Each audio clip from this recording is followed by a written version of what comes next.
የዛሬው ቪዲዮ የቤት ኪራይ የገቢ ግብር አዋጅ በተመለከተ የቤት ኪራይ ግብር ምን ማለት እንደሆነ መቼ እንደሚከፈል እንዲሁም የቤት ኪራይ የገቢ ግብር አሰራር ሙሉውን በዚህ ቪዲዮ አሳያችኋለሁ። እስከ ቪዲዮ መጨረሻ ድረስ አብራችሁን ቆዩ። የቤት ኪራይ የገቢ ግብር ማለት አንድ የቤት ባለቤት የሆነ ሰው ራሱ ከሚኖርበት ወይም ከሚጠቀምበት ቤት ለሌላ ሰው ለመኖሪያም ሆነ ለንግድ ተግባር በማከራየት ከዛ ካገኘው የኪራይ ገቢ ላይ የሚከፍለው የግብር አይነት የቤት ኪራይ የገቢ ግብር በመባል ይታወቃል።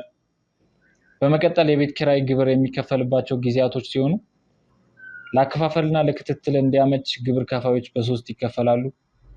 ደረጃ ሀሌታ ውሃ፣ ደረጃ ለ እና ደረጃ ሐመር ውሃ በመባል ይታወቃሉ። ለደረጃ ሐመር ውሃ የግብር ከፋዮች ከሐምሌ 1 እስከ ሐምሌ 30 ድረስ ነው የሚከፍሉት። ለደረጃ ለ ግብር ከፋዮች ደግሞ ከሐምሌ 1 እስከ ጳጉሜ 5 ወይም 6 ድረስ ይከፍላሉ። ለደረጃ ሀሌታ ውሃ ደግሞ ከሐምሌ 1 እስከ ጥቅምት 30 ድረስ ሲሆን ይህ ደረጃ የሚወጣው ጠቅላላ በኪራይ ገቢ የሚገኝ ብር ተደምሮ እንደየመጠኑ ሲሆን ጠቅላላ ዓመታዊ የኪራይ ገቢ በወር የምትቀበሉት ማለት ነው በ12 ወር ተባዝቶ አጠቃላይ እስከ ብር 500,000 ብር ድረስ ከሆነ ደረጃ ሐመር ውሃ ላይ ይመደባል። ስለዚህ የኪራይ ገቢያችሁን ከሐምሌ 1 እስከ ሐምሌ 30 ድረስ የኪራይ ገቢያችሁን ትከፍላላችሁ። ጠቅላላ ገቢ የሚለው ቃል ግልጽ ካልሆነላችሁ ለምሳሌ በወር የሆነ ሰው 10,000 ብር የሚያከራይ ቤት ቢኖረው 10,000 ሲባዛ በ12 እናደርግና የዓመት ስለዚህ ጠቅላላ ገቢ 120,000 ብር ይሆናል ማለት ነው። ደረጃ ላይ የግብር ከፋዮች ደግሞ ጠቅላላ የኪራይ ገቢው በዓመት ማለት ነው ከብር 500,000 እስከ 1 ሚሊዮን ድረስ ከሆነ ደረጃ ላይ የግብር ከፋዮች ላይ ይመደባሉ። ደረጃ ላይ የግብር ከፋዮች ደግሞ መክፈያ ጊዜያቸው ከሐምሌ 1 እስከ ጳጉሜ 5 ወይም 6 ድረስ ነው የሚሆነው። በሁለት ወር ጊዜ ውስጥ ትከፍላላችሁ። ደረጃ ሀሌታ ውሃ የግብር ከፋዮች ደግሞ ጠቅላላ ዓመታዊ ገቢያቸው ከብር 1 ሚሊዮን በላይ ሲሆን ደረጃ ሀሌታ ውሃ ላይ ይመደባሉ። የመክፈያ ጊዜያቸው ደግሞ ከሐምሌ 1 እስከ ጥቅምት 30 ድረስ እንዲከፍሉ በአራት ወር ውስጥ ህጉ ያስገድዳል ማለት ነው።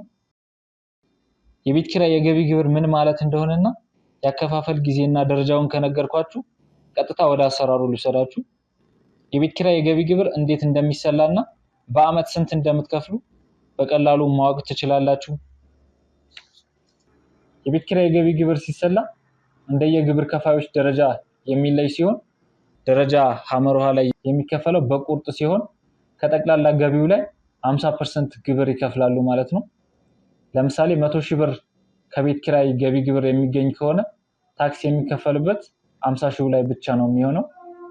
ሌላው ወጪ ነው ተብሎ ነው የሚታሰበው። ደረጃ ሀሌታ ውሃና ደረጃ ላይ የግብር ከፋዮች ደግሞ ግብራቸውን የሚከፍሉት በተዘጋጀ የሂሳብ መዝገብ መሰረት ነው የሚሆነው። የሂሳብ መዝገብ የሚዘጋጀው በደረሰኝ ወጪና ገቢያችሁ በአግባቡ በመያዝ የሂሳብ ባለሙያ አሰርታችሁ ማቅረብ ይኖርባችኋል ማለት ነው። ማቅረብ ካልቻላችሁ ግን ትቀጣላችሁ። ከዛም ባለፈ ከአጠቃላይ ዓመታዊ ገቢያችሁ ላይ 65% የገቢ ግብር ይከፈልበታል ማለት ነው። ለምሳሌ የሆነ ድርጅት አጠቃላይ የሚያከራየው የገቢ ግብር 2 ሚሊዮን ብር ቢሆን ግብር የሚሰላው ከአጠቃላይ ከ2 ሚሊዮኑ ላይ ሳይሆን የ2 ሚሊዮን 65%ን ነው የሚሆነው። 2 ሚሊዮን ሲባዛ በ65% 1 ሚሊዮን 300,000 ብሩ ላይ ብቻ ነው ግብር የሚሰላው ማለት ነው።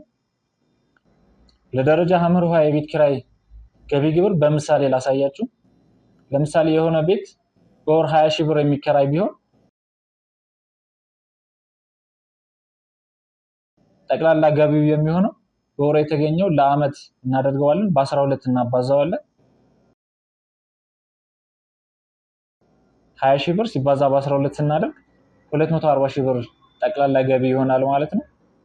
ግብር የሚከፈልበት ለደረጃ ሐመር ውሃ እስከ 500,000 ብር ድረስ የሚያገኝ ከሆነ ደረጃ ሐመር ውሃ ላይ ይመደባል ማለት ነው። ከጠቅላላ ገቢው ላይ ሳይሆን 50% ላይ ታክስ ይሰላበታል ማለት ነው። ሌላው ወጪ ነው የሚሆነው። ስለዚህ 240,000 ሲባዛ በ50% ስናደርግ 120,000 ብር ይሆናል ማለት ነው። 120,000 ብሩ ላይ ታክስ ይከፈልበታል ማለት ነው። የቤት ኪራይ ግብር ስናሰላ የምናሰላበት የራሱ የቻለ መስራት ይበላለን። ይህ ቴብል አሁን ላይ የቤት ኪራይ ግብር የምናሰላበት በገቢዎች ተወስኖ የተሰጠ ሬት ነው። ለሁሉም ክልሎች ማለት ነው ኢትዮጵያ ውስጥ ላሉት በአመት እስከ 7200 ብር ከሆነ ምንም አይነት ታክስ አይከፈልበትም። ከ7201 ብር እስከ 19800 ብር የሚከፈልበት መጠን በአመት የሚያገኝ ሰው 10% ታክስ ይከፈልበትና ተቀናሽ ደግሞ 720 ብር ይደረግለታል ማለት ነው። ሁሉንም በዚህ መሰረት እነዚህን ሬንጆችን በመጠቀም በቀላሉ መስራት ይቻላል ማለት ነው። ይሄኛውን አሁን ብናይ 120 ሺህ ብሩ የሚገኘው በዚህኛው ሬንጅ ውስጥ ነው። የቤት ኪራይ ግብር የሚሆነው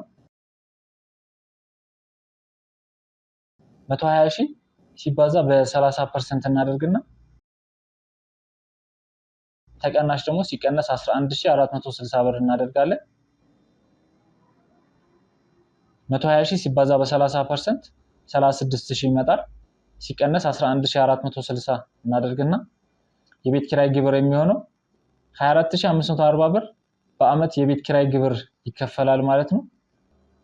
ለመኖሪያ ቤት ሲያከራዩ በዚህ መሰረት ነው የሚሰራው።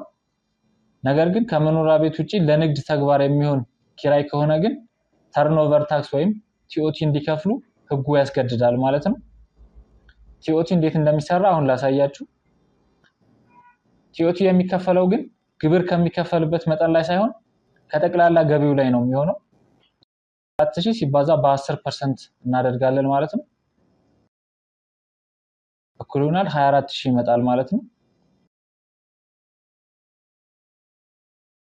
አጠቃላዩ የሚሆነው የኪራይ ገቢው ሲደመር እናደርግና ቲኦቲ እናደርጋለን ማለት ነው። የኪራይ ገቢ ግብር ቅድም ሰርተን ነበር 24540 ብር ነበር የመጣው።